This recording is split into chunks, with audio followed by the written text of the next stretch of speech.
There's this phenomenon when you create art where images or sounds of the piece come rushing into your head and become the piece you want to create. These can occur in the midst of making something, or these things can be dreamed. These images rarely even make sense to you, so it puts you as the artist in the same position as the audience, that of the interpreter.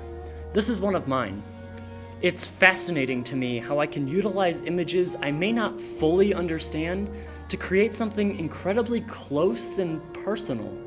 It's working from dreams, and the artist who's taught me to be open to these things is David Lynch. I say that the world can conjure ideas, but the ideas come, and sometimes an idea comes that you fall in love with. And so once you fall in love, then you know what you're going to do. I'm thinking about translating the ideas.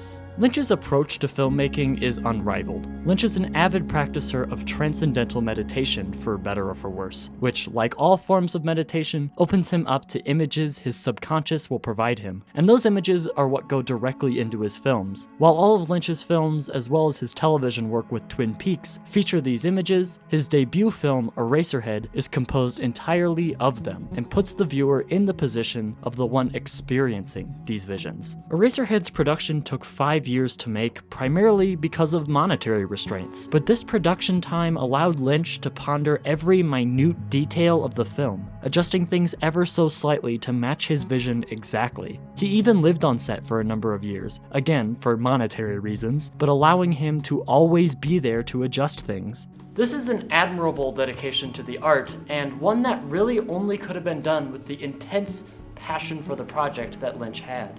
The film, like many of Lynch's films, explores the notion of dreams, or more specifically, levels of reality. Many have speculated that the entire film is a dream, with smaller dreams contained within it, and this is 33 years before Inception. As the film opens, we see Henry's brain physically leave his head and a man pulling levers. I interpret this to be the separation of mind and body that occurs in a trance state, with the man pulling levers representing a controlling of consciousness. When entering a trance state, the first stage is that of entoptics. These are flashes of light and patterns that the trancer sees before being able to interpret them or have a vision closer to their reality. In the beginning of Eraserhead, we see this, a white light in a circle. The audience has entered the trance state. However, in order to embrace it like an artist does, they have to feel an investment to it.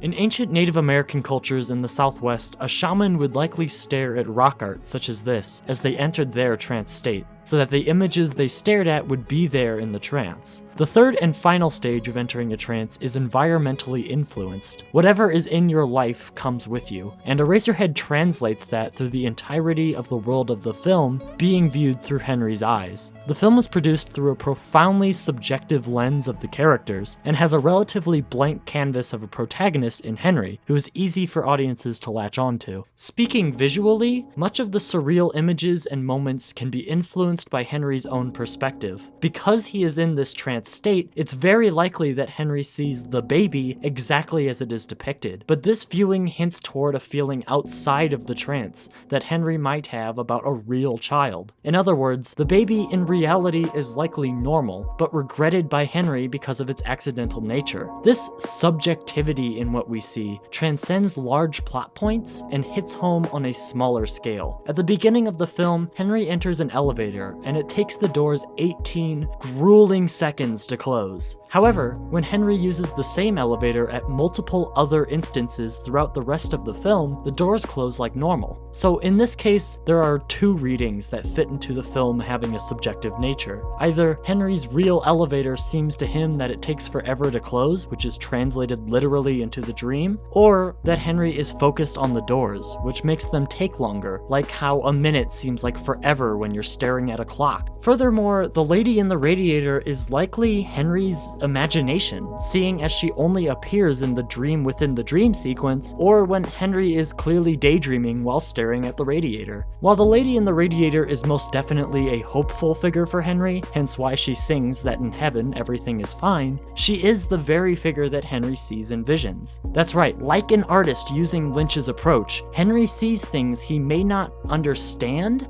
but feels connected to. The lady's expanded cheeks fit perfectly into the notion of these conjured images being surreal, even if those cheeks have an interpretation of giving her a cherubic and innocent look. As a final visual note, the film does change perspectives at key moments. When Henry hears a noise outside his apartment, he opens the door to find a disgusting looking man with the neighbor he is attracted to. At this point though, the perspective shifts for just a second to that of the neighbor. She sees Henry as having the head of the baby. She cannot look past this hideous baggage. This is how she sees Henry. Clearly not how Henry actually is. This is why every visual item in the film is brought into question. Is it actually like that, or is it how Henry sees that? All of it can be Henry's perspective. The man with his neighbor may not be that gross, or the neighbor that attractive, but Henry's viewpoint is not only found in the visual style of the film, it's also omnipresent in the sound.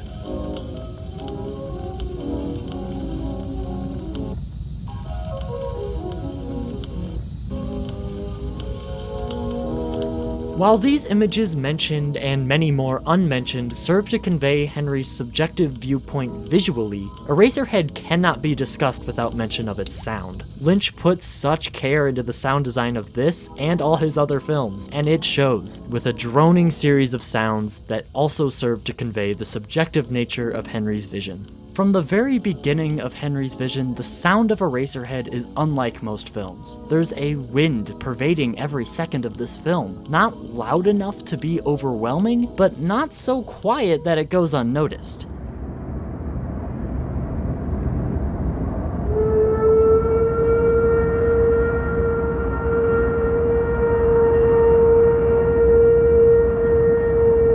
Now, I'm going to stop talking for just a second, and I urge you to just listen to the quiet you hear.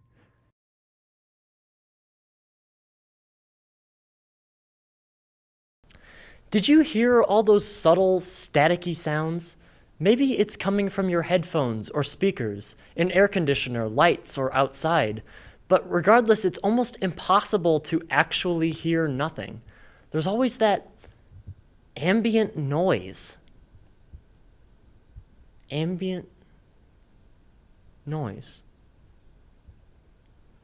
This noise is amplified in Eraserhead to make it noticeable, allowing the sound to put the audience not only in a related state to Henry, but in his head, hearing what he hears. More so is the sound of Eraserhead subjective in the score. Outside of the Lady in the Radiator's song, Eraserhead's music is dotted with quiet ballpark organs. However, these organs only appear in the soundscape when Henry is engaged in a mundane task. For example, in the beginning of the film, Henry's just on his walk home. When the mind is engaged in a mundane activity like showering, it puts up a screensaver of sorts in the form of a song, which is why so many people sing in the shower. Sometimes these songs can be freeform or one that's known. So the organ tracks are those inner songs, again putting the audience literally in Henry's head. Perhaps the biggest use of subjective sound, however, stems from volume. Whatever Henry is focused on determines the volume of a sound. We see this whenever Henry stares at the radiator. The sound of the radiator amplifies. When Henry has sex with his neighbor in the dream within the dream, at first the cries of the baby are heard, causing Henry to cover its mouth. However, when Henry is more focused on other things, he can't hear the baby's cry. But the neighbor can, again showing the film switching perspectives to that of the neighbors for a brief moment. This subjectivity in the images and sounds of Eraserhead make Henry's vision your vision. Throughout this video, I've tried to give as little plot analysis as possible, focusing more on film form, because what happens in Eraserhead is not as important as what you get out of Eraserhead. It's a pure translation of Lynch's subconscious images to film celluloid, and through that film form makes his vision your own. Everyone in the audience is tasked with the same challenge Lynch as an artist has, to give these images understanding and meaning. What I have personally gotten out of Eraserhead isn't a narrative on parenting, anxiety, or regrets. It's a guidebook. It's a guidebook. It's a guidebook on how to translate from thought to work and stay as true to the idea as possible. Sure, I could talk about Eraserhead all day, but to really learn Lynch, you have to practice it.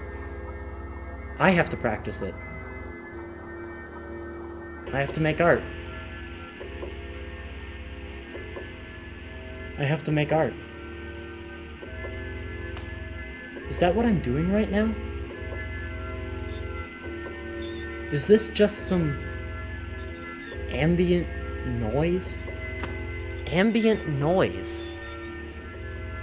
Some distraction? Is this just some ambient noise?